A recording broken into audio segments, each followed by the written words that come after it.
Allez, allons-y. Bonjour à tous, bienvenue à cette session des Tech Days, où on va parler de SQL Server et du monde des développeurs.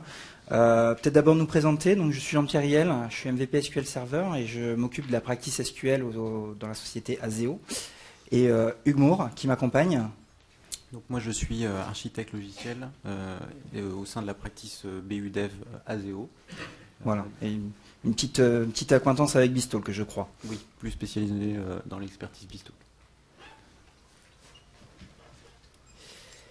Avant de démarrer, de rentrer dans le vif du sujet, avec les quelques retardataires arrivent à la session.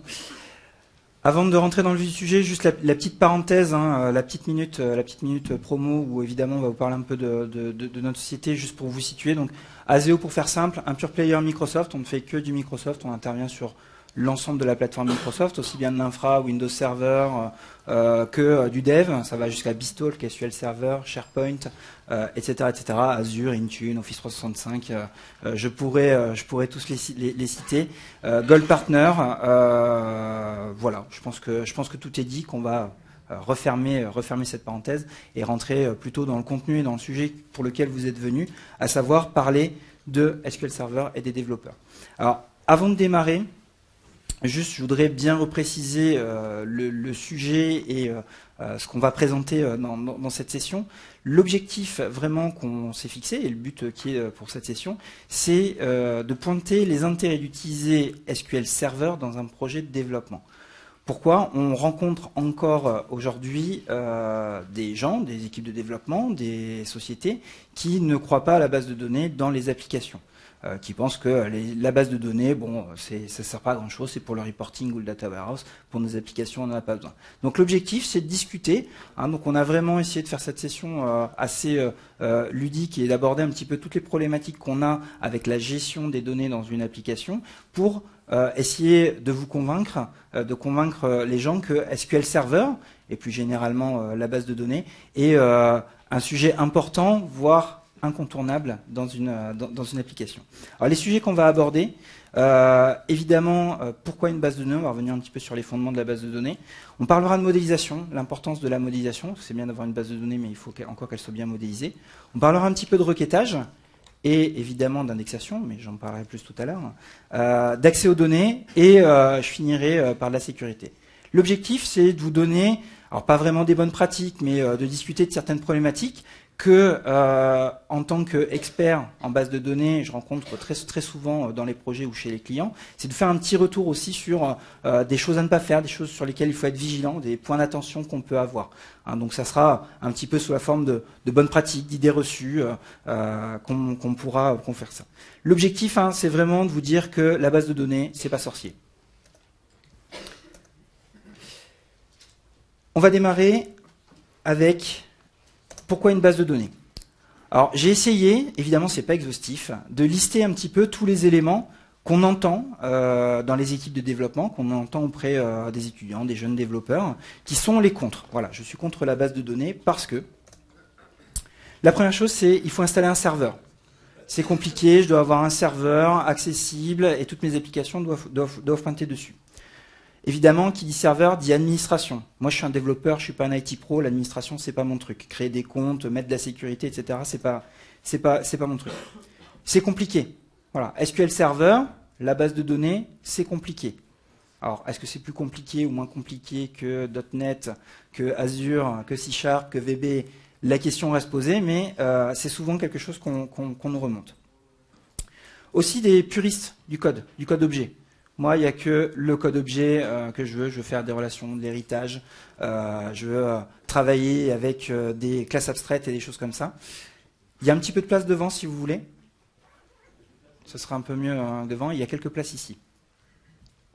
Donc souvent, on entend des gens qui sont très focalisés sur le développement objet. Donc qui, pour eux, le code, ça passe forcément par une classe et une instanciation de classe, et pas par autre chose. Et donc forcément, la base de données, c'est un monde qui est totalement étranger à cette population. L'important, c'est mon application. Voilà, moi ce qui m'intéresse, c'est les interfaces, c'est pour l'utilisateur, c'est tous les trucs que je vais lui mettre qui vont clignoter quand je vais appuyer sur un bouton, les animations qu'on peut avoir, etc. Après, le reste, je m'en fiche un petit peu. Ou je ferai de l'abstraction. Bon, la base de données, de toute façon, moi, on m'a appris que dans la modélisation, quand je faisais une application, à vrai dire que les données soient sur disque, ailleurs, etc. Je fais une abstraction. Mon application, à la rigueur, ne sait pas où est les données, où sont les données, et bref, on verra plus tard où il y aura quelqu'un d'autre qui s'en occupera par la suite. Excuse-moi Jean-Pierre, je t'interromps. Moi, en tant que développeur, qu'est-ce qui m'empêche finalement de développer mon propre système de stockage de données? Pour mon application, j'ai éventuellement pas d'énormes besoins, j'ai simplement besoin de stocker des données. Pourquoi j'implémente pas mon propre système dans des fichiers plats par exemple? Alors, en effet, si je noircis le trait, on peut se dire, bah ouais, pourquoi pour faire une base de données? En effet, fichier plat, pourquoi pas? Bah, je vais mettre tout dans des fichiers plats. Comme ça, je n'utilise que le disque qu'on a dans tout système et je vais pouvoir stocker mes informations. Mais effectivement, donc c'est bien, hein, on va pouvoir enregistrer l'information, donc on va pouvoir stocker cette information. Mais il y a plein d'autres éléments sur lesquels il faut forcément penser. C'est que notre application, on peut très bien avoir des accès multiples, donc déjà on peut avoir plusieurs applications qui ont besoin d'accéder à la même donnée. Si par exemple tu fais un annuaire ou quelque chose de centralisé, tu peux avoir plusieurs applications qui vont accéder à la même donnée. Donc il va falloir que tu implémentes ça avec ton système de fichiers. Les accès concurrents, donc dans mon application, hein, de plus en plus nos applications sont asynchrones, il y en a un petit peu dans tous les sens. En effet, les interfaces nous permettent de faire ça, mais derrière il faut gérer le fait qu'on peut avoir au sein d'une même application des écritures en parallèle, donc ça il va falloir le gérer. Et basiquement, quand on fait un file.write, c'est assez exclusif, donc il va falloir gérer aussi tout ce parallélisme qu'on va avoir dedans. L'intégrité, en effet, hein, je ne connais pas une seule application qui n'a pas de dépendance entre des objets. Hein. Par exemple, quand je fais des ventes, bah, il faut bien que j'ai mon produit avant, il faut bien que j'ai mon client qui dépende de ça. Et il faut gérer un petit peu la dépendance qu'on a sur les objets. Donc il y a plein de règles à faire, etc. Et en effet, encore une fois, si je me mets très basiquement avec un système de fichiers, bah, il va falloir que j'implémente la gestion de tout ça. Autre élément, et ça c'est une réalité d'aujourd'hui, quand on fait une application, alors certes, quand on démarre, il y a très peu de données. Mais je connais personne qui fait un business plan en se disant, moi, je vais me limiter à 10, 15 clients, j'irai pas plus. Non, maintenant, l'objectif, c'est, vous faites une application sur Facebook, sur les réseaux sociaux, tout de suite, vous avez des millions de clients, des millions d'utilisateurs, donc des millions de données. Et votre unité de valeur, ça va plus être quelques octets, quelques kilo-octets, quelques mégaoctets, mais ça va plutôt être quelques téraoctets. Voire même un petit peu plus, si vous avez la chance d'avoir le même succès qu'un certain Mark Zuckerberg. Donc cette volumétrie, il va falloir la gérer. Encore une fois, on peut se dire, bah oui, écrire sur un fichier, c'est super simple. J'ai tout dans le framework qui me permet de le faire.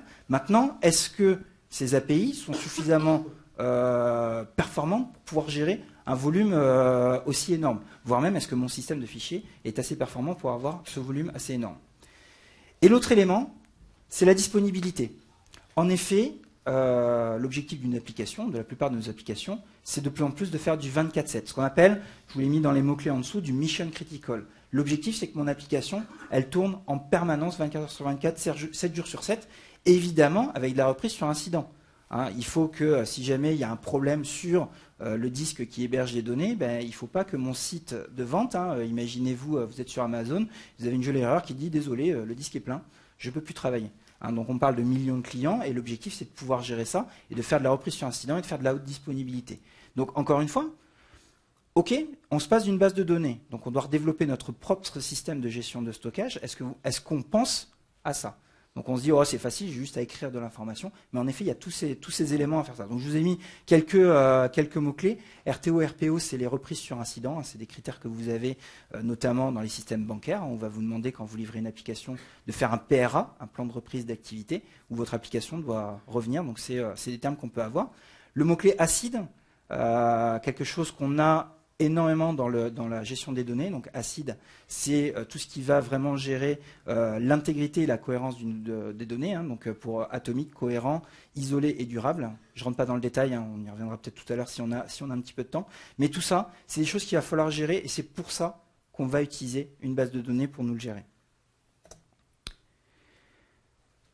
En plus, en architecture de SI. Donc là, quand on relève un petit peu la tête, donc c'est bien beau, on développe. On est dans son application avec son Visual Studio, c'est bien, on fait F5, le point .exe démarre et on pourrait se limiter à ça. Sauf que après, cette application va rentrer dans un système d'information avec toutes les contraintes de système d'information qu'on peut avoir. La base de données est une brique incontournable qu'on trouve dans les systèmes d'information. Alors, quelques faits, je vous ai mis Évidemment, j'en avais d'autres, mais pour illustrer un petit peu l'importance de la base de données et de SQL Server, en particulier dans les systèmes d'information, il y a 11 millions de licences SQL Server déployées. Hein, donc évidemment, certaines gèrent quelques gigaoctets, mais d'autres vont gérer quelques téraoctets. Hein, je crois que je l'ai mis plus loin dans les slides, mais actuellement, il y a un record qui a été battu. Là, c'est 600 téraoctets de données pour un data warehouse avec SQL Server. Et c'est le numéro 2 en part de marché. Donc si SQL Server est le numéro 2, vous avez forcément un numéro 1, mais aussi un numéro 3, un numéro 4. Donc les bases de données sont archi présentes dans les systèmes d'information. Pourquoi? Il n'y a pas de hasard. Est-ce que c'est parce que les gens se sont dit je peux me passer d'une base de données et les admins ont forcé à utiliser une base de données? Non, c'est tout simplement qu'elle répond à toutes les problématiques qu'on a vues juste avant. Si on revient sur ce qu'est une base de données, je vais essayer de la résumer pour qu'on puisse après faire quelques démos et pointer des points importants de la base de données. Si je dois résumer une base de données, on pourrait tout simplement, et c'est d'ailleurs pourquoi on a fait l'analogie avec un système de fichiers, c'est tout simplement des tables. Alors une table, hein, c'est simple, c'est des lignes, des colonnes. Hein. On ne fait pas plus simple, on parle bien de données structurées, des lignes, des colonnes, et des relations entre ces tables. Je parlais tout à l'heure de dépendance d'objets, c'est les relations qu'on met entre les tables. Évidemment, il y a tout un tas de contraintes. L'idée n'est pas de vous faire un cours sur les contraintes de base de données, mais on peut parler d'intégrité référentielle, de contraintes de nullabilité des éléments, etc. Donc il y a tout un tas de contraintes qui garantissent des informations sur mes données. Hein, donc stockage ligne colonne et derrière des contraintes pour faire ça. Et donc on parle bien de SGBD-R, vous avez certainement entendu cet acronyme, ou RDBMS pour la version anglaise. Le R étant bien pour relationnel. C'est quoi une base de données aussi? Donc c'est bien beau, on a le stockage, hein. On a nos éléments avec toute l'intégrité qui va bien. Derrière, il me faut aussi du processing pour pouvoir traiter toutes mes requêtes qui arrivent en parallèle sur ma base de données. Et le dernier point, c'est le stockage, c'est qu'il faut bien stocker ça sur disque. Je vous ai dit qu'il y avait la reprise sur incident qui était important ou des choses comme ça. J'avais bien que je parlais des fameux 600 Tera sur SQL Server. Donc il nous faut bien du stockage pour stocker ça. Alors évidemment, c'est bien un système de fichiers. On est bien d'accord, les données sont bien stockées sur disque, dans des fichiers. Donc on pourrait se dire, donc finalement j'avais raison avec mon système de fichiers.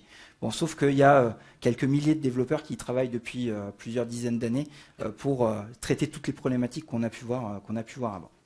Un petit point important sur la base de données, il y a un point important, c'est ce qu'on appelle les IOPS, donc IO par seconde, les entrées-sorties. C'est une métrique super importante en base de données, parce que quand vous avez 600 téraoctets de données à gérer, en fait, vous avez une mesure, c'est la rapidité de votre stockage. Je ne vais pas rentrer dans les détails, vous avez certainement entendu parler de bêtises, de choses comme ça, donc c'est évidemment un critère purement matériel, mais c'est quelque chose d'assez important qu'on retrouve dans toutes les préconisations qu'on a quand on travaille avec de la base de données. On va en reparler un petit peu dans le requêtage et dans l'indexation. D'autres systèmes de base de données?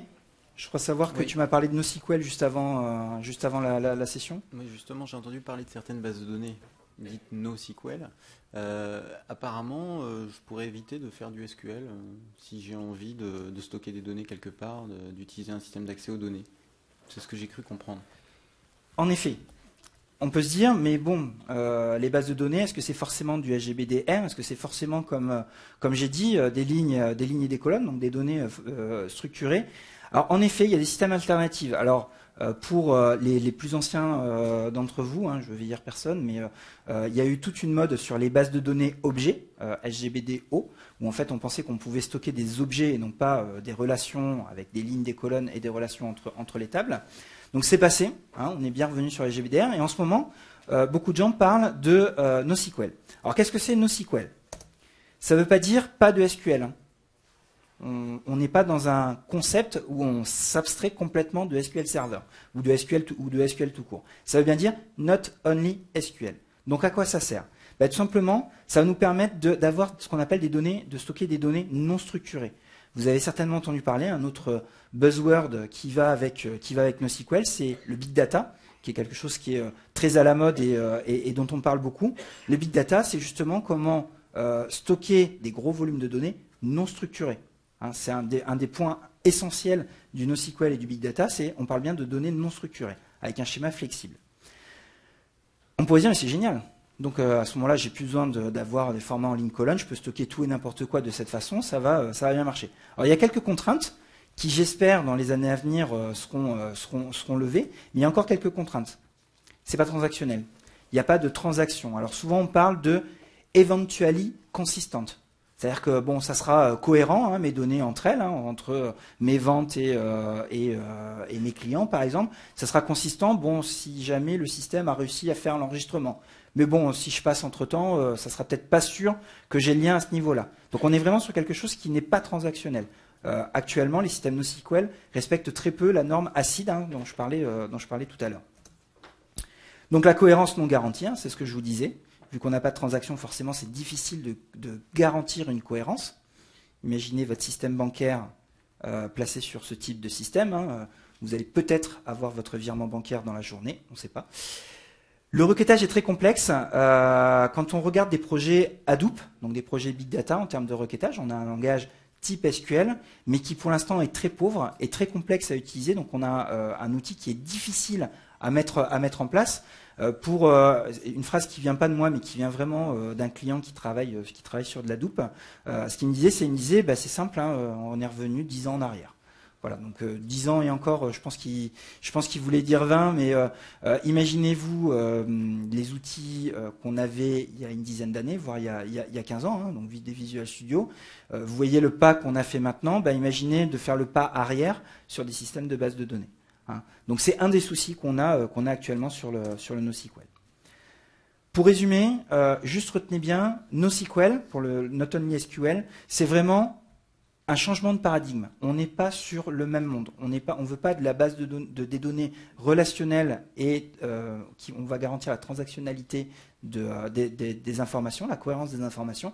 On est sur quelque chose de beaucoup plus souple qui va gérer évidemment des beaucoup plus gros volumes, mais qui est bien sûr, hein, on n'a rien sans rien. Hein. Ça se saurait s'il y avait un système qui arrivait qui révolutionne tout d'un coup.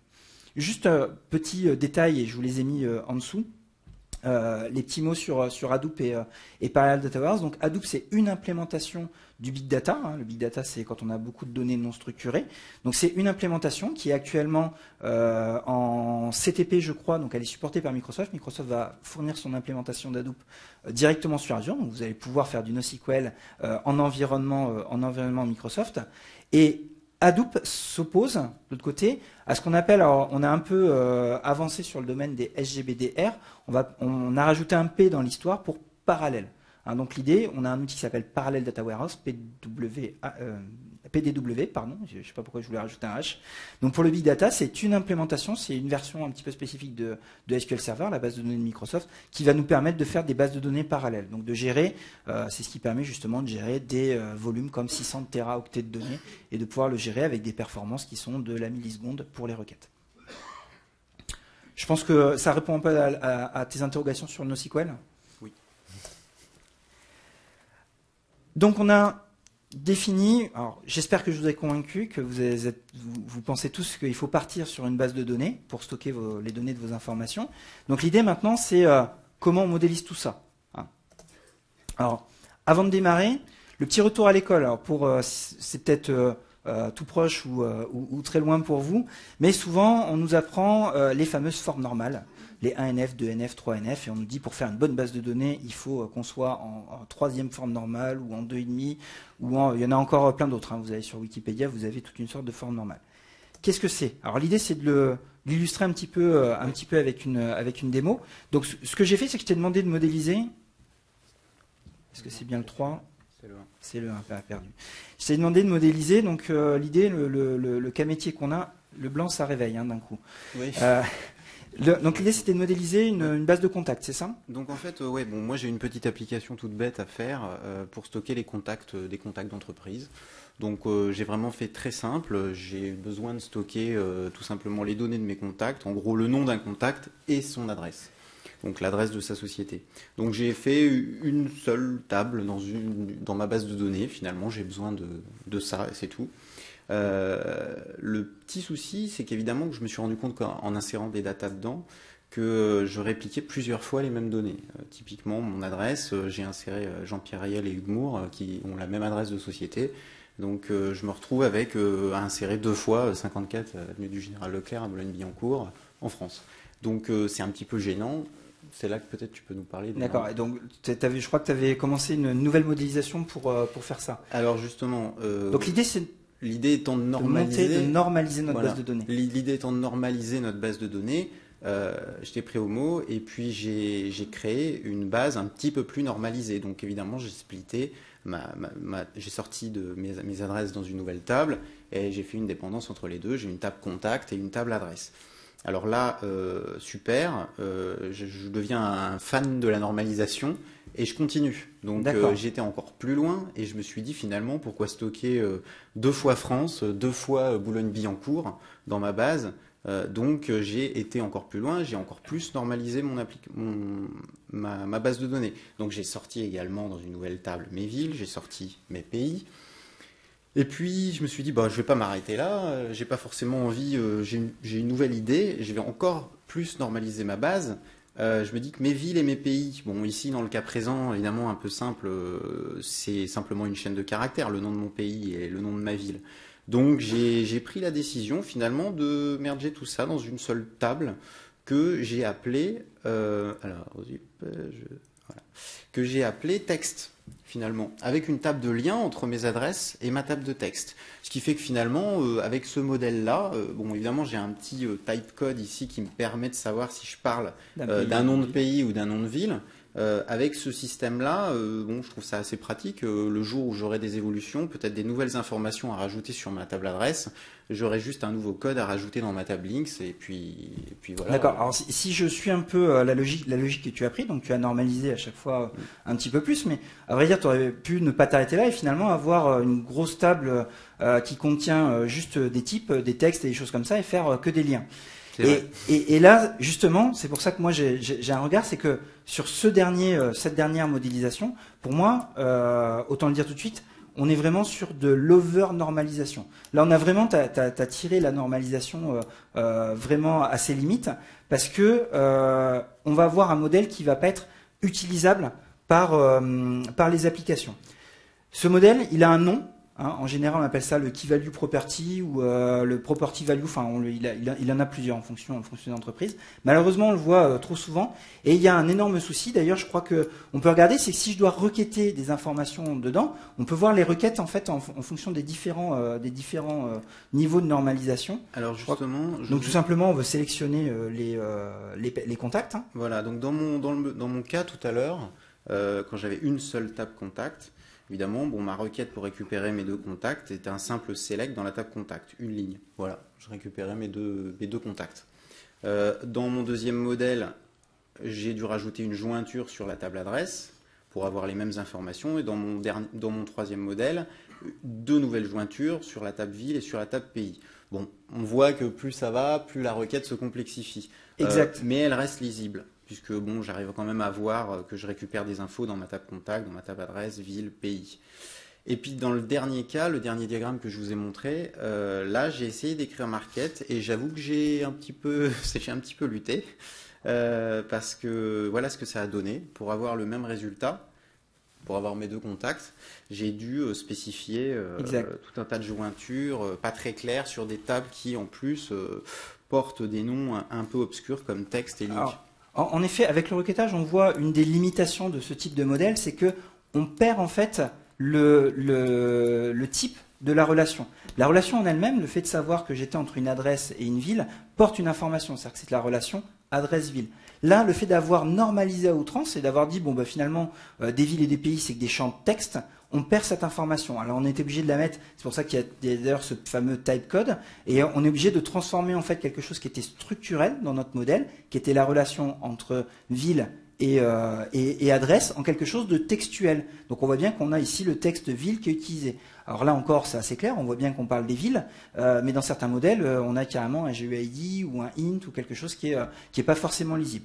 Donc là, on est vraiment sur trop de normalisation et on voit que ce qu'on perd quand on normalise, c'est le requêtage. Le requêtage devient de plus en plus complexe. Alors, sans rentrer dans le détail des requêtes qui sont là, dans le détail de ce qu'est une jointure, etc., ce qu'il faut retenir, c'est que quand on dénormalise à outrance, donc là, le premier modèle qui avait une seule table, on est avec une ligne pour la requête. La même chose ultra normalisée de l'autre côté, on est à, je dirais une petite dizaine.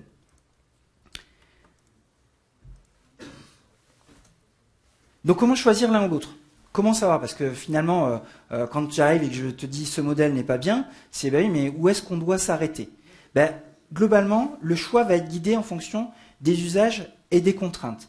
Pourquoi on normalise? Souvent, c'est parce que, d'un point de vue développement, dans notre application, on va simplifier les éléments. Je vais prendre juste un exemple. Imaginez qu'on garde le premier modèle. Donc, on a une seule table qui contient tout. Admettons que la société Azeo change d'adresse. Ben, s'il y a 200 employés, je suis obligé de changer 200 lignes. Alors que dans le modèle tout au bout, ben, finalement, j'ai juste à changer le texte numéro 282 en disant que c'est plus Boulogne, mais c'est Paris, par exemple. Hein. Donc vous voyez que vraiment la frontière va être là, va être dans l'utilisabilité, et souvent guidée par votre application, de la base de données. Et encore une fois, imaginez tout simplement une jauge. Hein, plus vous allez dénormaliser, plus vous allez simplifier certaines problématiques, plus vous allez normaliser, plus vous allez en simplifier d'autres. Le tout, c'est de trouver le bon curseur. Alors, à retenir, sachez que trop normaliser va vous entraîner des problèmes de requêtage. Et pour anticiper un petit peu sur la partie requêtage qu'on verra tout à l'heure, ce qu'il faut savoir, c'est que plus votre base va être normalisée, plus il va y avoir des problèmes de performance au niveau des requêtes. Trop dénormalisé va entraîner des problèmes de mise à jour. C'est ce que je vous disais. Si vous avez une seule table qui contient 400 champs avec toutes les données de votre entreprise, forcément, c'est un petit peu plus dur pour aller modifier, surtout quand vous avez des modifications de masse. Et donc, à retenir, modéliser pour répondre à votre besoin applicatif, à votre besoin de développement, à votre besoin métier, et pas forcément en fonction de règles. Hein. Trop souvent, on entend... j'ai fait comme ça parce qu'on m'a dit qu'il fallait que je fasse une boy code Yurdon forme normale, ce qui veut rien dire. Alors ok, faut bien apprendre un petit peu au début, mais en fait, choisissez le bon niveau en fonction de vos besoins, en fonction de l'applicatif. Un petit mot sur les relations, peut-être. Donc on a vu qu'on avait mis des relations entre les différentes tables. Juste un petit peu de vocabulaire. On va parler de clés étrangères. En anglais foreign key, vous avez souvent l'acronyme FK qui traîne dans les bases de données. Et elles permettent, et c'est justement là la limite qu'on avait entre les deux niveaux de normalisation, elles permettent vraiment de donner du sens à un lien entre deux tables. Entre la table contact et la table adresse, c'est bien le lien qui donne l'adresse où se trouve ce contact. Mais par contre, techniquement, que je mette des foreign keys ou pas entre mes tables, ça ne change rien pour mon requêtage. Alors, pour le requêtage, en effet, les foreign keys ou les liaisons qu'on va mettre entre les tables ne sont pas un critère obligatoire. Là, si on casse les foreign keys dans le schéma, les requêtes fonctionnent toujours. Pourquoi? Parce que c'est basé sur des comparaisons d'ID. Mais néanmoins, pourquoi on va mettre justement ces fameuses relations dans une base de données? Encore une fois, si on revient sur nos premières préoccupations, on parle vraiment d'intégrité de données, de cohérence de données. Hein. C'est vraiment l'objectif qu'on a d'avoir choisi une base de données. Et les relations vont nous permettre de garantir cette intégrité, vont nous permettre de nous garantir que quand j'ai une vente, j'ai bien un client associé, ou j'ai bien un produit, parce qu'à la rigueur, ne pas avoir le client tant qu'on a le cash, ça peut aller, mais ne pas savoir quel produit on a vendu, c'est un peu embêtant pour la livraison. Ça permet notamment d'éviter des données mortes. On entend souvent ce terme-là, les données mortes. Oui, par exemple, je vais supprimer un produit. Qu'est-ce qu'il advient de toutes les ventes qu'il y a eu sur ce produit-là? Donc on a des ventes qui vont pointer sur le produit numéro 452, et le problème c'est que le produit 452, on ne sait plus ce que c'est. Donc elles vont nous permettre de donner un sens et de donner des contraintes. Encore une fois, on parle bien de contraintes sur ça. Et le dernier point, qui peut paraître anodin parce qu'il n'est pas très technique, mais ça permet aussi de documenter un schéma. Évidemment, dans les démos que tu as fait, dans les schémas que tu nous as montrés, les petits traits nous permettent de mieux comprendre et de mieux lire quand on doit reprendre la modélisation de quelqu'un. Ça donne du sens au schéma, donc c'est peut-être anodin, mais ça permet de documenter. Et je devrais le rajouter, mais en le barrant, c'est les performances. La foreign key en elle-même n'apporte pas de performance. Ça fait partie des mythes qu'on peut trouver dans SQL Server. Le fait de mettre une foreign key ne va pas vous apporter d'accélération ou de performance dans votre requêtage. Ça va juste apporter une contrainte. Donc ça va même plutôt faire le contraire, puisqu'il va falloir vérifier la contrainte à chaque modification de données, mais ça n'apporte pas de performance. Donc ça, c'est une idée reçue. Ça ne veut pas dire qu'il ne faut pas en mettre. C'est bien de mettre des contraintes dans vos bases de données, mais ce n'est pas ça qui va vous apporter la performance. Alors, en mettre ou pas, il y a un grand débat qui existe même au sein des spécialistes de bases de données. J'introduis deux mots-clés, OLTP et OLAP. Dans les systèmes de bases de données, on a deux mondes. OLTP, Online Transactional Processing, donc vraiment on parle des données de vos applicatifs, hein. Vous êtes en train de commander sur un site de e-commerce, vous êtes en train de rentrer une facture dans votre site, dans votre ERP, vous êtes derrière sur un OLTP. OLAP, pour Analytical Processing, on est vraiment dans le reporting d'informations, l'analyse de données. Donc là, on est dans la loi des grands nombres. Hein. Imaginez l'analyse des tickets de caisse d'un grand distributeur à travers le monde. C'est des milliards de lignes dont on parle. Donc évidemment, on travaille différemment. C'est deux en fait philosophies de modélisation. Hein, ça complète bien notre sujet sur la modélisation. Ces deux philosophies de modélisation, parce qu'elles ont deux buts différents. Dans l'un, on va être sur l'aspect transactionnel, dans l'autre, on va être sur l'aspect d'agrégation de données. Et en effet, si vous discutez avec des experts de la BI, vous verrez que le sujet n'est pas arrêté. En BI, on vous dit souvent qu'il ne faut pas mettre de foreign key. Surtout pas, on n'en met jamais. Alors qu'en OLTP, je viens de vous dire que je vous recommande chaudement de mettre des foreign keys parce que ça apporte des contraintes et ça valide votre intégrité. L'idée, c'est pas d'avoir le débat ici. Si vous êtes intéressé, on pourra en discuter après. Mais voilà, sachez qu'il y a un grand débat sur pour ou contre les foreign keys. Évidemment, vaut mieux en mettre parce que ça assure de l'intégrité sur vos données. Pour terminer sur la modélisation, où est-ce qu'on peut modéliser parce que bon, c'est bien beau, je dois faire un modèle, mais je ne sais pas trop comment faire. On a différents outils. Visio est un outil qui permet de modéliser des bases de données. Alors, vous avez tout un tas d'outils tiers. Hein. Je suis resté chez l'éditeur Microsoft. Vous avez Visual Studio qui permet de faire de la modélisation de bases de données. Et vous avez Management Studio, hein, c'est l'outil qui a été utilisé par Hugues pour pouvoir faire ça. Un petit point sur, tu avais aussi une interrogation sur le code first, je crois. Oui, alors en ce qui concerne les outils, les frameworks de mapping objet relationnel, tous ceux qui partent du principe qu'on n'est pas forcément obligé d'écrire, on peut modéliser en objet son application et générer sa base derrière. Je voulais savoir quelle est la pertinence d'utiliser ce type d'outil. Alors en effet, code first, alors je vais... Tout de suite, on ne va pas faire le débat sur savoir si c'est bien ou si c'est pas bien. On va juste essayer d'en parler un petit peu. Le code first, en effet, c'est encore une fois un buzzword qu'on a actuellement, dans lequel on se dit bon, évidemment, je fais mon modèle objet. Donc principalement, on peut prendre un exemple, un modèle sur Entity. Hein, donc le développeur fait un modèle sans savoir, donc la fameuse abstraction dont je parlais tout à l'heure, sans savoir derrière si ça va être une base de données, quel type de base de données. Et derrière, je schématise, parce que je sais pas du tout si c'est le nom de cette fonction, mais je fais mon modèle.generate et ça va me générer tout dans la base de données. Et à vrai dire, savoir qu'il y a des tables, des relations, etc., je m'en fiche complètement. Alors, moi, le regard que j'ai par rapport à ça, c'est est-ce que ça vaut le coup de se dire, parce que votre base, elle est créée une seule fois. Hein, vous amusez pas à la recréer à chaque fois que votre application elle redémarre. Qu'est-ce que vous faites des données que l'utilisateur a saisies il y a 5 minutes, il y a 1 heure, il y a 2 jours, etc. Donc la base de données, elle est bien créée une fois.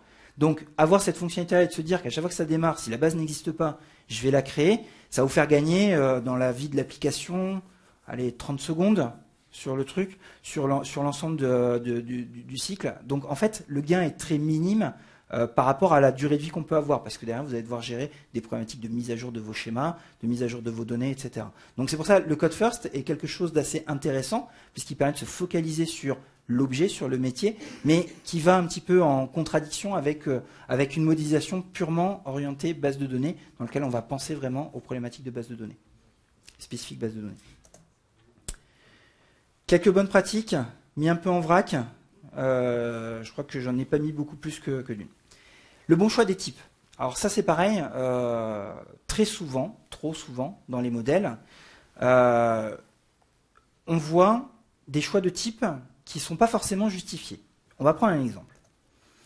On a une table sur laquelle je stocke des gens. Un ID, son nom, sa date de naissance, et puis 2 clés étrangères qui pointent sur, je sais pas, son adresse par exemple, ou autre chose. Les types contrôle, on va se dire, bon, allez, je vais prendre un big int, je vais prendre du nvarchar, un datetime et 2 GUID pour faire ça. On va faire un petit calcul. Parce que les chiffres que vous avez en dessous, c'est le nombre d'octets pris par chaque élément dedans. Donc évidemment, pour le nvarchar, j'ai considéré qu'à chaque fois, ils étaient pleins et qu'il y avait vraiment 20 caractères dedans. On voit qu'on arrive à 88 octets par ligne. Encore une fois, pensez volume. Demain, vous en avez 10 millions des clients sur lesquels vous devez stocker ces informations-là. Vous arrivez tout de suite à 880 mégas, juste pour stocker ces informations. Maintenant, moi, je n'aurais pas choisi ces types-là. J'aurais choisi int varchar date int int. Je refais le même calcul, j'arrive à 35 octets par ligne. mine de rien, j'ai gagné 60% d'espace disque. Alors on pourrait se dire, oui, maintenant, l'espace disque, on est dans l'ère du big data, on s'en fiche un peu. Alors, la différence entre 300 mégas et 800, oui c'est ça, 300 mégas, faut pas que je parle en gigas, alors que c'est des mégas. 300 mégas et 800 gigas, c'est pas grand chose. Mais si c'est important, parce qu'il va bien falloir les lire, si jamais vous devez aller faire vos clients. Et un truc tout bête, n'importe quel algo, s'il doit lire 10 éléments ou s'il doit lire 10 000 éléments, vous doutez bien qu'il n'a pas la même performance qu'on peut avoir. Alors, justement, au sujet des types, Jean-Pierre, on parlait tout à l'heure du code first. Dans les outils type Entity Framework de mapping objet relationnel, moi, j'ai pas forcément, en tant que développeur objet, la connaissance des types SQL. Et c'est assez pratique, les outils de code first, parce que ça m'évite de les connaître, puisque ça me génère, à partir de mon modèle objet, mes types et mes tables SQL. Alors, c'est justement ça, un peu la mauvaise pratique, c'est que... Donc ça me masque ça, en fait. Comment ? Tout cela m'est masqué en fait, donc je ne Complètement. maîtrise pas vraiment mes pages. Complètement. En effet, quand on est dans le développement, la différence entre un varchar et un varchar, vous posez peut-être cette question. En effet, ça milite pour l'importance de connaître les langages SQL et de connaître les spécificités d'une base de données. Pourquoi ? Parce que déjà, rien que le système de type n'est pas le même. On a vu que la modélisation n'est pas la même, le système de type n'est pas le même. Donc c'est important de connaître tout ça. Pourquoi ? Pour faire les bons choix. Alors je te rassure, c'est pas si masqué que ça, parce que dans un modèle Entity Framework, on peut aller lui donner le vrai type qu'on veut derrière dans la modélisation. Mais en effet, si on n'y fait pas attention, il va nous choisir, par exemple, il nous choisit par défaut des n-varchar. Voilà. Donc est-ce qu'on a besoin de ça ? Ou sur des types datetime, il va nous choisir un type datetime au lieu d'un type date. Donc les questions à se poser, c'est de se dire, quand on est en train de faire sa modélisation, alors je vais prendre l'exemple du BigInt à chaque fois, les gens me disent, ouais, mais j'ai beaucoup de clients quand même, donc je vais prendre un BigInt. BigInt, c'est 2 exposants 64. Donc vous arrivez à plusieurs milliers de milliards de clients. Alors à moins d'attaquer l'ensemble du cosmos ou d'autres systèmes solaires, avant d'en arriver au bout, vous avez un petit peu de marge. Et je prends toujours un autre exemple. J'ai travaillé pendant quelques années dans une boîte où on envoyait des messages sur les mobiles, des SMS, et on était à 2 millions par jour. Bon, faites le calcul, un int normal, ça va juste de moins 4 milliards à plus 4 milliards, donc en gros 8 milliards. Vous faites le calcul, je ne l'ai pas fait là, donc je ne vais pas m'y risquer, parce que je vais certainement dire n'importe quoi. Vous faites le calcul, 2 millions par jour, avant que vous remplissiez le int, donc en gros que votre table soit remplie, que vous ayez vos 8 milliards d'enregistrements, en gros il fallait plusieurs dizaines d'années. Et bon, on s'est dit, dans 10 ans, on aura certainement refait l'application 2-3 fois, on aura fait de l'archivage, etc. Donc on a fait un choix d'int qui, mine de rien, nous a fait gagner 4 octets par ligne. Et 4 octets dans les éléments. Un petit mot sur le requêtage. Je vais peut-être revenir, une petite remarque quand même sur ça. Pensez aussi volume à chaque fois quand vous travaillez. Je vous ai dit, l'objectif, c'est que vos tables se remplissent, c'est que vous ayez des clients, c'est que vous ayez des commandes, c'est que vous ayez ça. Pensez toujours volume. Alors évidemment, l'idée, c'est pas forcément de tirer les chiffres et de se dire, bon, qu'est-ce qui va se passer dans ma table quand j'aurai 10 milliards d'enregistrements. Mais c'est important de penser et d'avoir cette petite règle de calcul qui va nous donner notre métrique, qui va faire un peu de projection sur l'avenir et sur notre base de données. Comment tu fais pour... tu prends des chiffres comme ça, 10 millions, 10 milliards de lignes. Non, globalement, quand on parle avec un utilisateur métier, souvent il connaît sa métrique, il sait où il va. Si on est sur une start-up ou une nouvelle entreprise, elle a un business plan. C'est simple, ça vous donne des bonnes métriques. Si la personne vous dit, et je connais pas un seul business plan, je l'ai dit tout à l'heure, mais où la personne dit, non, je vais m'arrêter vers 10 clients. Non, c'est année numéro 1, 1 million de clients, année numéro 2, 2 millions de clients, etc. Donc finalement, c'est ce qu'on appelle du capacity planning, c'est un nom, donc ça sert à plein de choses, et notamment ça sert aussi à un truc tout bête, à bien sizer son IT et ses disques, puisque si vous prévoyez d'avoir énormément de commandes, évitez de choisir un petit disque de 100 gigas, prévoyez un peu plus large pour ça. Donc on a notre modèle, donc on a choisi notre base de données, on a réussi à modéliser son application, donc par exemple notre application de contact, on a normalisé ou dénormalisé, on a trouvé le bon niveau qui va bien avec notre code. Maintenant il faut requêter les données. Donc l'idée, c'était de parler un petit peu du requêtage et quelles sont les spécificités qu'on a dans les bases de données sur le requêtage. La première chose, c'était d'expliquer que entre un DBA et un développeur, il y a un réel paradigme entre les deux, puisque les deux réfléchissent un petit peu différemment. À gauche, vous avez du code .NET, hein, c'est du code C#, et à droite, vous avez du code SQL. Sur le premier, on est sur ce qu'on appelle du row by row, du row processing mode. Donc en fait, on va réfléchir en disant, bon, bah, c'est simple, j'ai une collection, j'ai un tableau, je vais itérer dessus pour vérifier des éléments, faire des actions sur mes éléments, enregistrer, etc. Donc on est vraiment dans une logique où on va aller chercher les éléments un par un.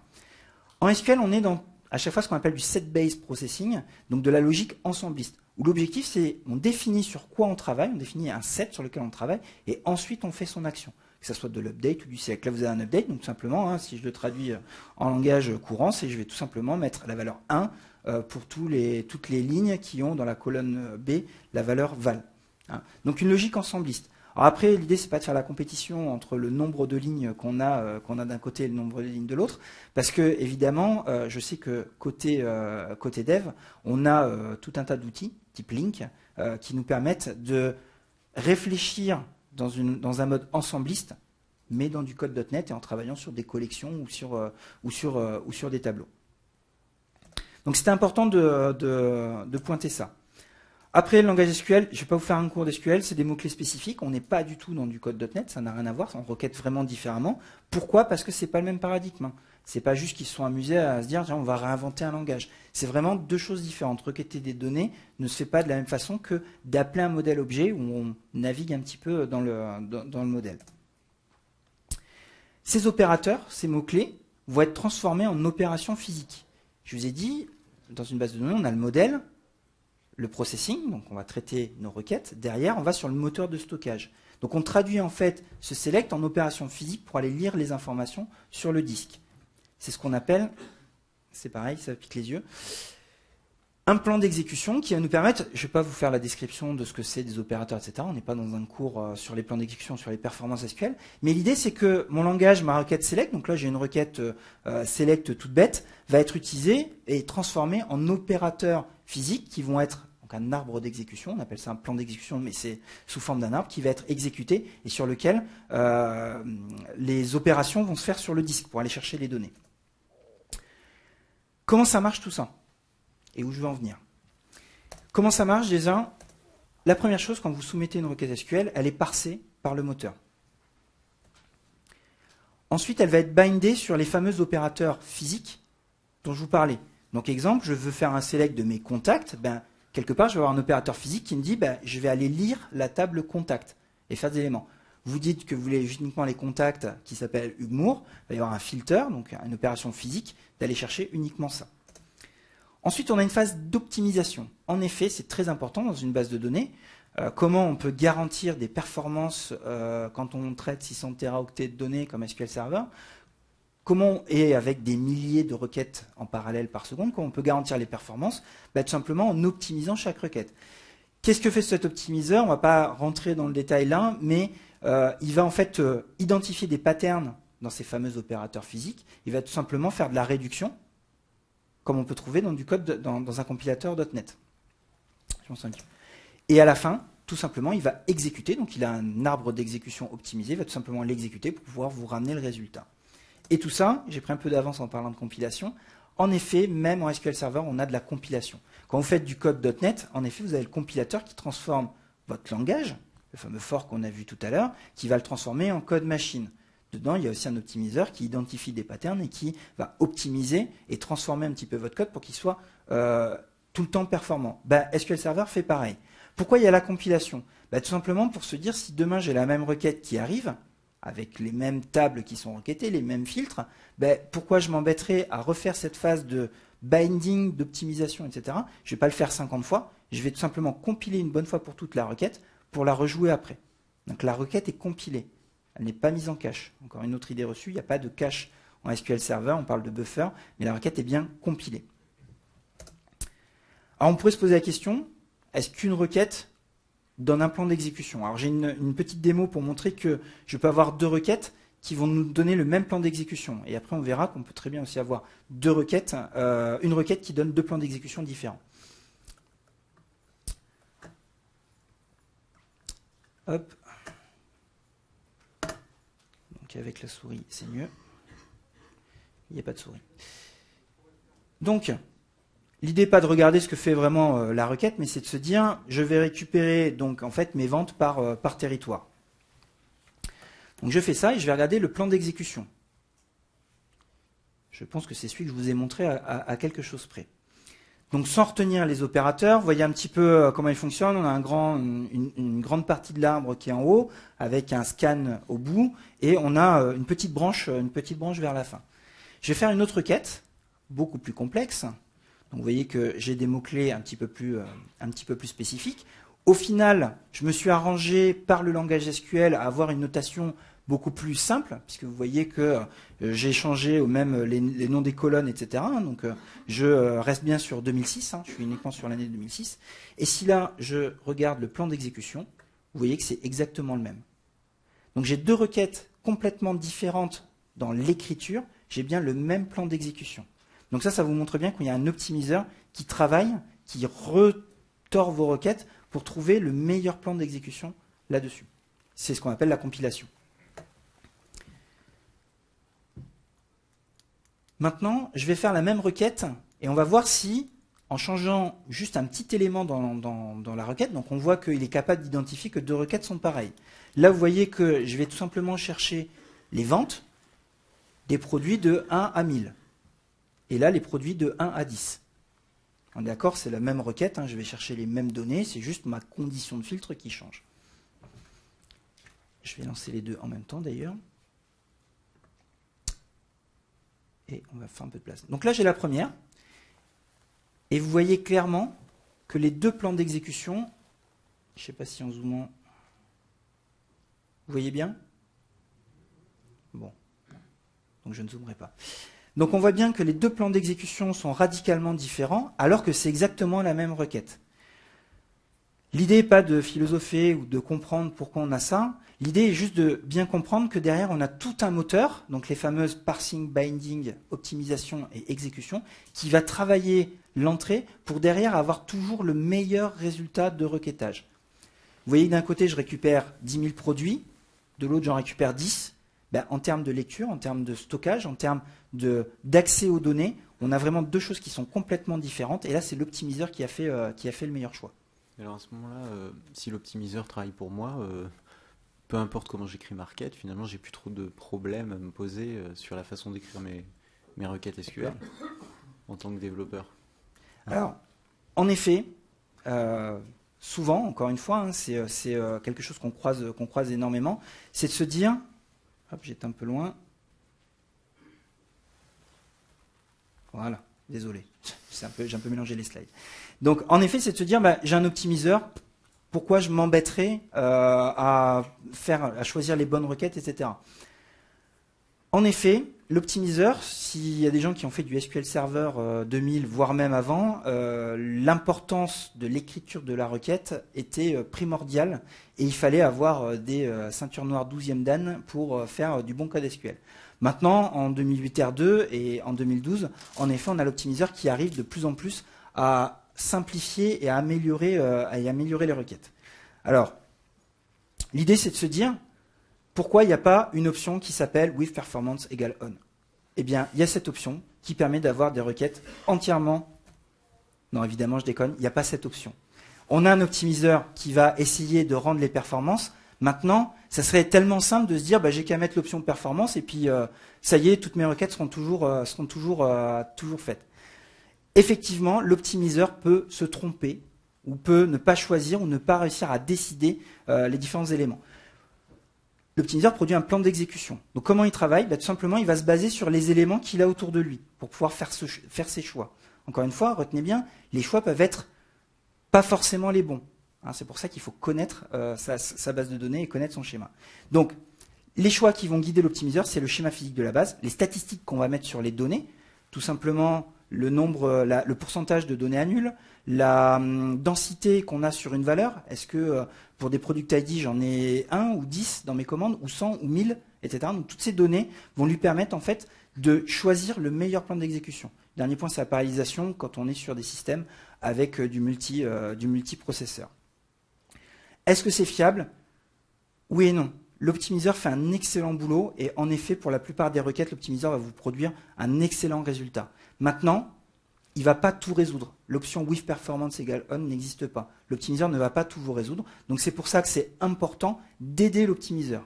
Comment on peut faire ça? On parle souvent de complexité cyclomatique. C'est tout simple. Votre algorithme, l'algorithme qui va être derrière utilisé pour aller chercher les données, il a un poids, un coût. C'est simple. Ce poids va être important pour les choix de l'optimiseur. Donc il est important que vous aidiez l'optimiseur à réduire la complexité de votre requête. Et ça, comment on le fait? Tout simplement en connaissant très bien le langage SQL. Et on est d'accord, l'objectif c'est de m'adresser à des développeurs, c'est de se dire, faites-vous aider ou apprenez le SQL parce que c'est un langage spécifique et vous allez avoir besoin de mettre des opérateurs spécifiques ou des mots-clés spécifiques pour aider l'optimiseur à faire bien son boulot. Voilà. L'optimiseur travaille bien, mais aidez-le quand même à travailler encore mieux. Et encore une fois, pensez volume, je l'ai dit tout à l'heure. Juste un petit mot sur l'indexation. Donc, point très important, là vous avez le schéma physique de la base qui rentre en ligne de compte sur les performances. Évidemment, quand on parle de schéma physique de la base, on va parler d'indexation. Alors justement, là-dessus, l'indexation, ça me tient à cœur particulièrement parce qu'en tant que développeur, mon DBA me tape tout le temps sur les doigts parce que j'indexe pas les champs de mes champs de recherche dans mes procédures stockées ou dans mon code SQL. Alors pourquoi? Qu'est-ce que ça change? Moi, personnellement, je m'en fous un peu d'indexer les champs. Ça change pas concrètement la façon de récupérer mes données et j'ai pas eu l'impression, moi en tant que développeur sur ma base de dev, que ça nuisait aux performances. D'accord. Alors souvent, oui, sur les bases de dev, on s'en aperçoit pas. Mais en effet, les DBA râlent souvent après les développeurs sur les index. Alors après, à qui incombe la tâche de bien indexer une base de données, le débat reste ouvert. Mais en effet, l'indexation est une des notions clés pour les performances en SQL Server. Pour l'illustrer, on va essayer de prendre un cas pratique. Donc, imaginons l'annuaire d'Île-de-France. Donc, vous imaginez le pavé qui arrive. Donc, il y a l'ensemble des gens qui résident en Île-de-France avec leur numéro de téléphone. Si je te demande de me trouver Monsieur Dubois à Créteil, tu fais comment? Pas facile. Je cherche Créteil, je vais à la page Créteil. Ensuite, je cherche AD comme Dubois. Voilà. Donc, en gros, tu as regardé une petite dizaine de pages seulement. Oui. Maintenant, je vais te demander différemment, je vais te demander de me retrouver toutes les personnes qui habitent aux 12 rue des Acacias, quelle que soit la ville. Ah oui, là ça va être un peu plus dur, je vais devoir lire toutes les pages. Tu vas devoir lire toutes les pages. Et là, cette métaphore-là, alors j'utilise très souvent, retenez-la bien. C'est vraiment le fondement qu'on a entre quelque chose qui va être indexé et non indexé. En effet, on peut dire qu'un annuaire est indexé sur ville-nom. Pourquoi? Parce que si on nous donne les deux informations, ville et nom, on y arrive directement. Donc on fait ce qu'on appelle un SIC, je vais vous donner les deux mots-clés tout à l'heure. Alors que si on demande 12 rue des Acacias, en effet, je suis obligé de lire toutes les lignes pour vérifier ça. Et donc là, on parle de scan, on est obligé de lire toutes les pages. D'ailleurs, il y a quelque chose d'assez marrant là-dessus, c'est qu'en SQL Server, la notion de lecture sur le disque, on appelle ça des pages. On va lire des pages. Donc souvent, vous pouvez prendre cette analogie et vous dire, c'est simple, la différence entre une requête qui va utiliser un index et une requête qui ne va pas utiliser un index, c'est simple, c'est de vous dire, est-ce que vous êtes obligé de lire l'ensemble de l'annuaire pour trouver votre donnée? Et là, forcément, si je prends l'échelle de temps, dans le premier cas, tu vas faire ça en, 2 minutes. En 2 minutes, tu es capable de me retrouver Monsieur Dubois. Pour le deuxième, je vais te laisser à peu près l'après-midi, parce que lire un pavé comme l'annuaire d'Île-de-France, il y a plutôt beaucoup de pages. Donc au final, si j'indexe à peu près tous mes champs, je suis plus embêté, finalement. Je peux dans ma base. Alors, si j'indexe tous mes champs. En effet, on pourrait se dire ça, mais le fait d'indexer tous les champs va conduire à, je vais venir après, je crois qu'il y a un slide dessus, va conduire à de la surindexation. Oui. Alors justement, on va en parler justement, c'est de se dire, ce que nous disait Hugues, en effet, pourquoi pas se dire, je vais créer toutes les combinaisons. Alors essayez de faire le calcul, une table qui a une quarantaine de champs, on est de l'ordre de la factorielle plus la factorielle de n-1, etc., tout ça jusqu'à n. Donc faites le calcul, on arrive vite à plusieurs milliers d'index. Alors ok, je vais multiplier mes annuaires, et donc je vais en avoir tout plein dans la salle, et je vais me dire, dans tous les cas, quelle que soit la requête, je vais pouvoir le faire. Le problème, c'est qu'il y a des effets de bord à tout ça. L'optimiseur, quand il va devoir choisir... Si je m'en fiche, c'est pas grave, je vais remplir ma pièce d'annuaire, mais c'est pas grave, j'ai des terras et des terras de disques durs. même si la taille n'est pas un souci, on va avoir un problème sur l'optimiseur de requête. Pourquoi? Parce que quand l'optimiseur choisit les opérateurs physiques qu'il va utiliser, donc en gros il choisit quel index il va utiliser. Si vous lui en présentez, donc là on est à plusieurs centaines de milliers d'index, voire même plus, hein, j'ai pas fait le calcul de la factorielle de 40, mais sur tous ces index, en fait, il va perdre du temps à calculer le coût pour chaque index, et finalement choisir le bon index. Donc le problème, c'est que là, on va ralentir complètement la phase d'exécution, parce qu'en fait, pour compiler, il va devoir faire des centaines d'essais pour vérifier quel index il va prendre. Donc en fait, c'est souvent une mauvaise idée. Alors il y a deux autres exemples, mais juste avant, on va juste revenir sur ce qu'est un index pour bien comprendre pourquoi il ne faut pas surindexer une base de données. Juste en SQL Server, un index, c'est ce qu'on appelle un B-tree. Balancerie, je vous renvoie à vos cours d'algo d'il y a quelques années. C'est un arbre équilibré. Donc l'idée, c'est d'arriver, quelle que soit la valeur, c'est d'arriver à la feuille, à la page de notre arbre, en le même nombre d'opérations de lecture. C'est le fameux Monsieur Dubois Créteil. Première lecture, Créteil. Deuxième lecture, Monsieur Dubois. J'ai fait 2 lectures, j'ai lu 2 pages pour le faire. Hein. Donc l'idée, c'est vraiment d'avoir un accès égal à toutes les données de notre base de données. Maintenant, on a 2 types d'index, les clustered et les non-clustered. Clustered, c'est simple, c'est notre annuaire. Il contient toutes les données. Il contient l'indexation de base. Donc par exemple, notre annuaire, c'est ville, nom, plus toutes les données. Hein. Vous avez le numéro de téléphone, l'adresse, etc. Alors que le non-cluster, c'est uniquement l'analogie qu'on pourrait faire, c'est le sommaire ou l'index qu'on a dans un livre. On a juste tout simplement la clé. Donc par exemple, la fameuse rue, on va indexer par rue des Acacias, par la rue. Donc on va avoir rue des Acacias. Et derrière, on va avoir un pointeur sur la deuxième page. Donc vous voyez bien que on a 2 types d'index. Le cluster, il n'y en a qu'un seul par table. Donc déjà, on a une contrainte technique qui nous dit qu'on n'en a qu'un. Donc les données, elles sont ordonnées, l'ensemble des données, d'une seule façon. C'est le cas de notre annuaire, il est par ville et nom. D'ailleurs, l'ordre de rangement a une énorme importance, puisque si j'inverse ma clé, donc je le classe par le nom et la ville, en effet, si je te demande d'aller à la ville Créteil, tu vas être obligé de regarder tous les gens qui habitent Créteil. Hein, donc on a vraiment un souci de lecture. Donc je vais revenir maintenant sur la surindexation. Vous voyez comment fonctionnent les 2 types d'index. Donc en effet, l'impact sur la taille. Évidemment, imaginez remplir la salle complète d'annuaire, ça prend de l'espace de stocker toutes ces combinaisons, donc d'ordonner ces données sur toutes ces combinaisons. Admettons la taille ne soit pas un problème. Les fameuses combinaisons, le fait d'avoir trop de combinaisons, je le disais tout à l'heure, va influer sur l'optimiseur qui va mettre plus de temps à calculer le bon index qu'il va choisir. Donc lenteur au calcul, lenteur du plan d'exécution. Et le dernier point, qui est presque le plus important, c'est la lenteur aux insertions. En effet, on a le clustered et le non-clustered. Si je change Monsieur Dubois sur mon annuaire principal, on est bien d'accord que je dois le changer dans tous les index qui référencent Monsieur Dubois. Donc je dois aller mettre à jour l'ensemble de mes annuaires. Donc imaginez avoir 10 000 index sur notre annuaire. Chaque fois que vous faites une mise à jour, vous êtes obligé de la faire à plein d'endroits. Et ça entraîne des problèmes aux insertions et aux updates. J'ai mis insertion, mais c'est aussi update et delete. Pourquoi? Parce que, je le rappelle, SQL Server est une base de données qui respecte l'intégrité et la cohérence de vos données. Donc pour faire ça, elle est obligée de faire une transaction et d'aller vérifier qu'elle l'a changé partout. Parce que ce serait dommage quand même que d'avoir d'un côté la donnée mise à jour et de l'autre, bon, c'est pas encore mise à jour, ça va arriver. Là, on est dans le monde du NoSQL et c'est pas ce qu'on veut. Autres éléments qu'on a sur l'indexation, je passerai rapidement là-dessus. Connaissez toujours l'usage réel de votre base de données. Hein, souvent, les gens me disent non, mais je suis sûr qu'on recherche par ville-nom. On fait une trace et en fait, les gens utilisent par nom-ville. Voilà.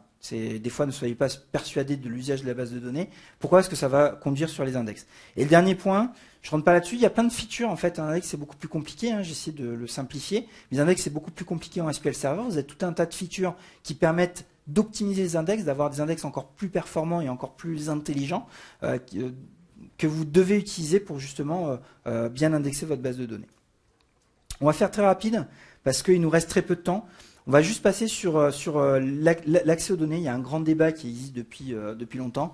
Procédure stockée ou code SQL. Et je vais vous donner la réponse. Non, évidemment, je vais pas vous la donner. Pourquoi? Parce que les différences, elles sont pas liées sur l'un est bien, l'autre est pas bien. Évidemment, les DBA vont plutôt être procédures stockées, les développeurs plutôt SQL. La différence, elle va se faire vraiment sur l'abstraction qu'on veut donner avec une couche d'accès aux données, avec des procédures stockées. On ne donne pas accès direct aux tables, ce qui nous permet une abstraction. Et la sécurité. Souvent, on utilise la couche de procédures stockées pour mettre la sécurité, même si on peut la mettre en dessous. Et vous avez vu que j'ai barré quelque chose, c'est les performances. En effet, depuis, ça a commencé en 2005, il n'y a aucune différence de performance entre une procédure stockée et du code SQL. Dès l'instant où vous utilisez des requêtes paramétrées en ADO.NET, dans votre code. La procédure stockée n'est pas un critère de performance. Alors évidemment, on pourrait débattre et chipoter si au moment de l'optimisation ou de la compilation, il ne gagne pas quelques nanosecondes là-dessus, mais on est sur un débat vraiment très, très spécialisé. Globalement, retenez que les procédures stockées ne sont plus performantes que le code SQL. C'était le cas il y a quelques années, maintenant ça l'est quasiment plus. Voilà. Et après, je vous donne mon avis perso. Je préfère les procédures stockées. On va aller vite parce qu'on en a parlé tout à l'heure, des ORM. On en a parlé un petit peu avec le code first. Pareil, c'est une extension du débat. Donc les ORM, tout le monde voit ce que c'est. Object Relational Mapping. Donc c'est les outils de mapping objet relationnel qui vont nous permettre en fait de créer une couche d'accès aux données directement. Donc on a un outil qui nous génère tout, les requêtes on les voit plus, on dit juste que je veux les clients qui aiment le bleu et qui ont acheté une voiture, et paf, ça génère tout derrière, tout ce qui va bien. Alors, les avantages, et là c'est indéniable, je suis un ancien du développement, il y a quelques années je faisais ça, en effet j'aurai les ORM qu'on a au jour d'aujourd'hui, un exemple Entity Framework, en effet je pense que j'aurais gagné pas mal de semaines, voire de mois dans ma vie, plutôt que de coder des couches d'accès aux données. En effet, c'est l'avantage indéniable, c'est la rapidité de développement. L'outillage, quand on voit Entity Framework, on a quelque chose qui est très très bien outillé. Donc évidemment, je parle d'Entity Framework, mais tous les autres mappers sont dans le même panier. Il y a énormément d'outillage et c'est très intéressant de voir ça. Surtout, il y a souvent une extension qui permet en fait de dépasser les limites qu'on a là-dessus. Et l'avantage, ça peut être le code first. Maintenant, dans les inconvénients, c'est le manque de souplesse qu'on offre au DBA sur le requêtage et la modélisation. Pourquoi? Parce qu'on remet tout dans un outil qui est contrôlé par les développeurs. Vous avez vu que dans le choix des types, dans la modélisation, dans le choix des contraintes qu'on va mettre, dans le positionnement des index, dans je normalise ou je dénormalise, tous ces choix, en fait, nécessitent des compétences d'un DBA qui lui est spécialisé sur SQL Server et qui connaît toutes les problématiques de la base de données que ne connaissent pas forcément les développeurs. Un des soucis justement des outils de mapping relationnel, c'est justement qu'on perd l'apport que peut avoir le DBA. Alors je donne toujours un petit exemple. On avait eu le cas où on avait une application qui n'utilisait pas de procédure stockée, où tout était mis dans des DLL embarqués sur l'applicatif. Et le problème, c'est qu'en prod, l'application est un petit peu partie en vrille, et le DBA n'avait aucun moyen d'interagir et de pouvoir aider l'application ou aider son serveur à aller mieux, si ce n'est d'arrêter l'application. Au final, c'est ce qui s'est passé. Pourquoi? Parce qu'il n'avait pas cette couche d'abstraction. Sur d'autres applications, avec des procédures stockées, il peut intervenir, il peut modifier le code SQL pour aider l'optimiseur, il peut rajouter des index, il peut changer la modélisation, normaliser ou dénormaliser une table. Voilà. Autre inconvénient, le code first, pour ceux qui n'aiment pas la partie code first. Je vous ai mis quelques bonnes pratiques, je ne vais pas rentrer dedans, mais je profite, en fait, j'ai des développeurs en face de moi, pour vous dire, alors, il y aurait plein de choses que je voudrais dire, mais 3 choses qu'on rencontre énormément. Les connexions qui ne sont pas fermées. Ok, on n'arrête pas de nous dire que c'est super simple, il y a des exemples partout, etc. Et pourtant, on trouve énormément d'applications où il n'y a pas de connexion fermée. Voilà, alors ok, on peut faire des using, oui c'est ça, c'est using, pour faire des dispos automatiques, etc. Vérifiez-le. Il ne suffit pas juste de se dire j'ai mis un using, donc ça devrait être bon, vérifiez que les connexions sont bien fermées. L'application name, c'est bien pratique de savoir qui.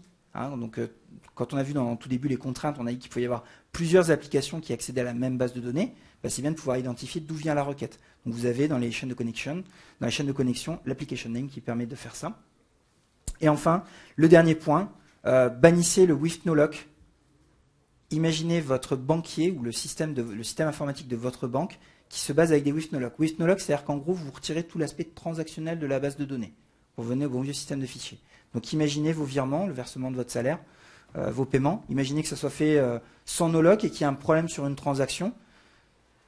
Voilà, vous n'aimerez pas, donc ne le faites pas dans vos propres applications. La sécurité, j'en parle pas. Vous le verrez sur les slides, et parce qu'on va passer un petit peu aux questions. Juste ma conclusion, hein. SQL Server est quelque chose de très spécifique qui nécessite des compétences spécifiques, des contraintes propres. Donc, si jamais, soit vous vous mettez à SQL et vous comprenez ces contraintes et vous en tirez parti. L'autre truc, adoptez un DBA dans votre équipe ou choisissez quelqu'un, à la rigueur vous le punissez, voilà, toi tu vas devenir le DBA. Mais mettez un petit peu de spécialistes SQL dans vos équipes. Pourquoi? Parce que la base de données, c'est pas un langage de développement, c'est pas du code, c'est du code évidemment, mais c'est pas du code objet ou du code row by row comme on a vu tout à l'heure. C'est bien quelque chose de spécifique qui nécessite des compétences spécifiques. Donc si je devais avoir une conclusion, c'est de se dire, n'hésitez pas à vous adjoindre les services de quelqu'un qui est spécialiste de la base de données, parce que quand vous allez monter en charge, quand vous allez complexifier votre application, vous allez être bien content d'avoir quelqu'un qui vous aide sur le modèle, les requêtes, les index, ou tout simplement à administrer votre base de données. Voilà, on va prendre quelques questions.